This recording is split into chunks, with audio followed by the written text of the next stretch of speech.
Ladies and gents, good morning. Let's deal with the elephant in the room in the first place. This isn't a Virginia or an Alabama accent. From a little place called London, just outside DC. Ever since a young age, I've had the innate ability to influence other people.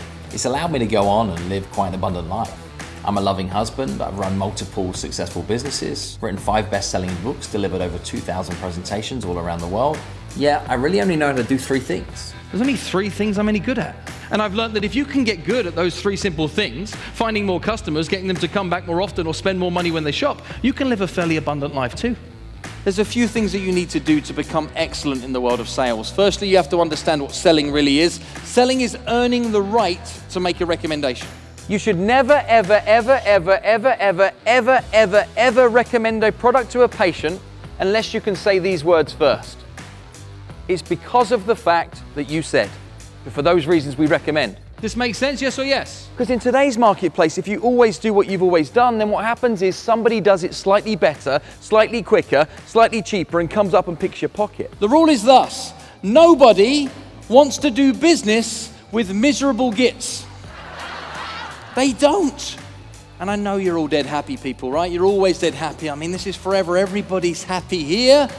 Everybody's happy, I get it. But sometimes you might be forgetting to tell your face. Feedback from the crowd, you never know what people are going to say, right? But Phil's quick-witted, he's got a great sense of humor. He said some very disruptive things in that room, and you didn't get negative feedback. You got, oh. He actually seems to really understand and know the language and know the industry and really connect with the people in the audience. It has everything to do with destroying the option of no.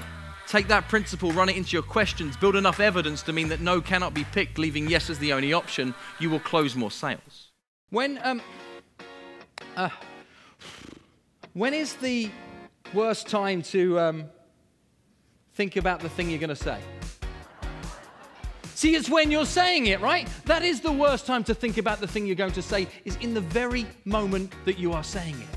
When you look under the hood of any business, products people are selling are the same, the training is the same, the leads are the same, in fact the opportunity is the same.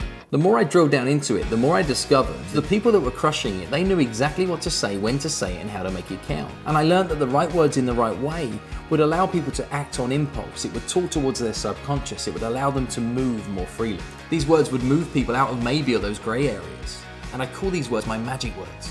So knowing that people don't like change, I figured I could play with some words that you could use to get people to maybe be a touch more open to the idea of something you might want to present to them. I've learned a completely rejection-free formula that you can introduce just about anything to just about anybody at any period of time. Questions create conversations, conversations build relationships, relationships create opportunities, opportunities lead to sales. Successful selling is all about maintaining control of a conversation. And it's the person who is asking the questions that's in control. Taking a few simple magic words, you can lead somebody through some carefully crafted questions. You can help them reach the conclusion that is the right one for them. In every single marketplace, in every single industry, all across the land, there are people selling what is seeming to be the exact same thing for demonstrably different prices. What is the difference in all of those scenarios? The experience, the presentation, is everything that sits around it. What I like about Phil is that he really cuts to the chase about what it's really about. Phil by far is one of the most dynamic presenters that I've ever seen. It was exactly what we needed from a keynote speaker today. Phil talked to one of my salespeople in the break. One of my salespeople then rang one of his prospects. He's just had the deal confirmed. I guess if you take away everything from me, all I really am is a sales trainer, albeit a bloody good one. And the reason that I got into this work is because of the hundreds of people or the thousands of people who are great at what they do but failing to get the results I knew they were capable of. So I've turned away the hundreds of things that I could be doing with my career to do the thing that really drives me, teaching people to sell. Opportunity is there for you to go take it. Nobody is going to give it to you. Nobody is coming to save you. You are responsible for your own success.